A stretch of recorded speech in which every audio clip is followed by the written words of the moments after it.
Please repeat after me. I state your name, Virginia Maloney, do solemnly swear that that I will support the Constitution of the United States, I will support the Constitution of the United States, the Constitution of the State of New York, the Constitution of the State of New York, and the Charter of the New York City Council, and the Charter of the New York City Council, and that I will faithfully discharge the duties of the office of the member of council member of council for the 4th Councilmatic District for the 4th Councilmatic of District the City of New York, of the City of New York, according to the best of my ability, according to the best of my ability. so help me God. So help me God. Congratulations.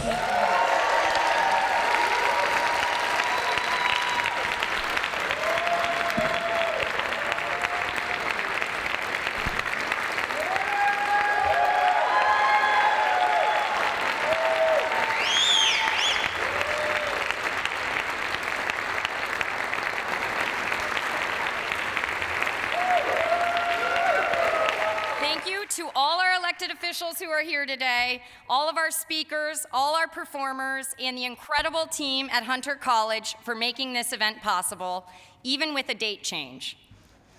And to everyone on my team, thank you for getting me to this stage, both literally this stage and figuratively. Team Maloney is incredible. Not only did they plan one inauguration for last Sunday, they planned 2. And of course, I wouldn't be here without my family. Thank you to my mom, my Aunt Ginger, who came from Boston, Christina, Peter, Taylor, and my adorable nephew Leo, who was just very well behaved during the oath. And to my chosen family, my friends, thank you, they deserve a cheers.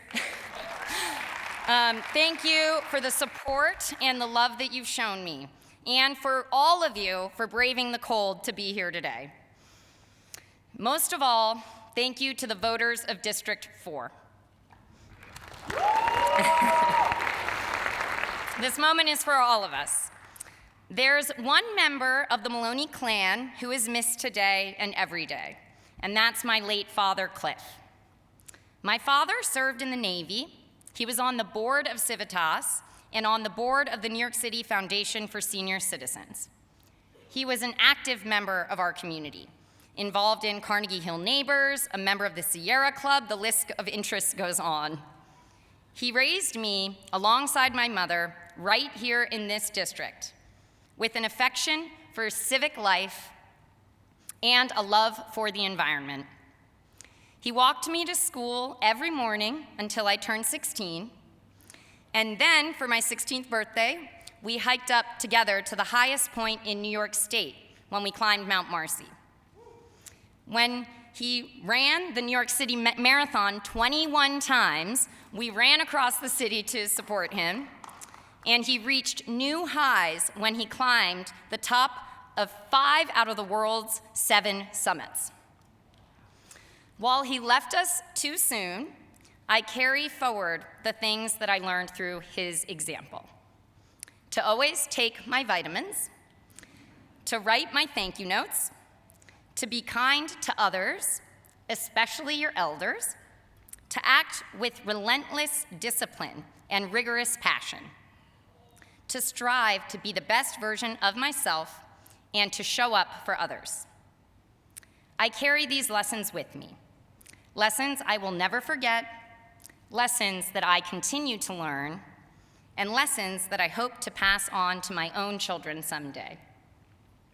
Because we are all shaped by those who came before us.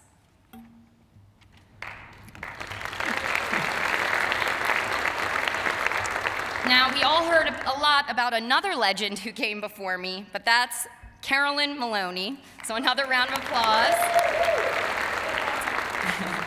My sister and I watched my mother devote her life to public service long before we knew what those words meant. We grew up attending community board meetings, campaigning on street corners across the city, planting trees in Carnegie Hill, and playing in the Stuytown playground while my mother spoke to constituents. We felt her passion, her persistence, and her determination to move this city and this country forward.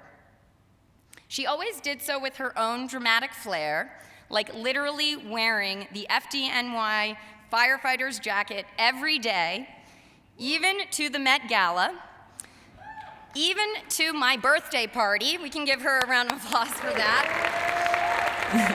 And that persistence helped get the firefighters and the survivors of 9/11 their health care benefits. Carolyn Maloney had an epic career of firsts. We've heard a lot of them. The first woman to represent this district in City Council, the first woman to have a baby in City Council, the first woman to represent this district in Congress, the first woman to chair 2 major committees. Our generation carries forward many of her fights. We still need to recognize the Equal Rights Amendment as ratified. And there's a City Council resolution coming out on that soon. As a New Yorker, as a woman, and as her daughter, I owe her so much.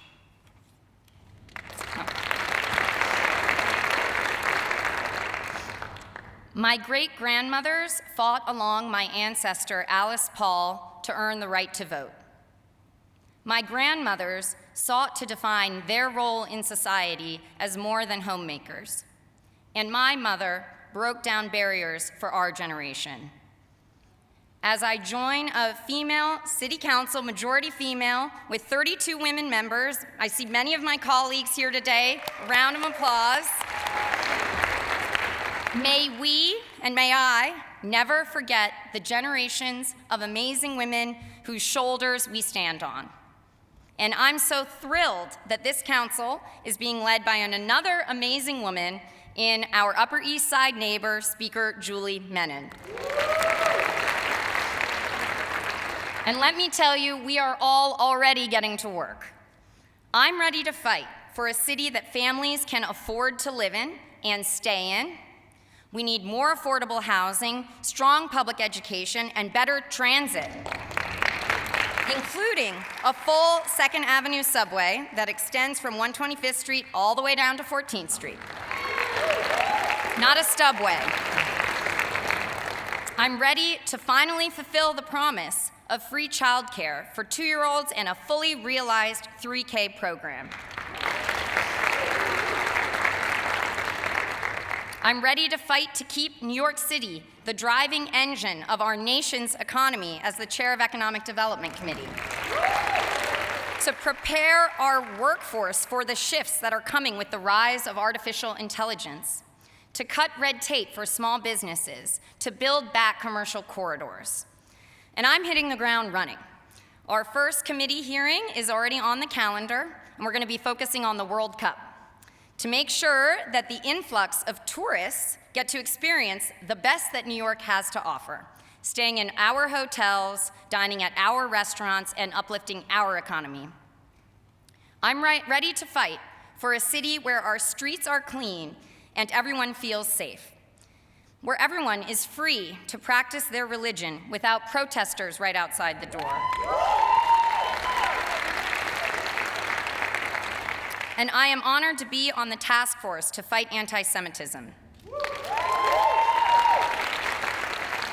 My first piece of legislation, co-sponsored with Councilmember Dinowitz, will ensure that every religious institution is prepared, equipping them with the full support of the NYPD and the Office of Emergency Management to respond to threats of violence, protect lives, and preserve these spaces that are at the heart of our community.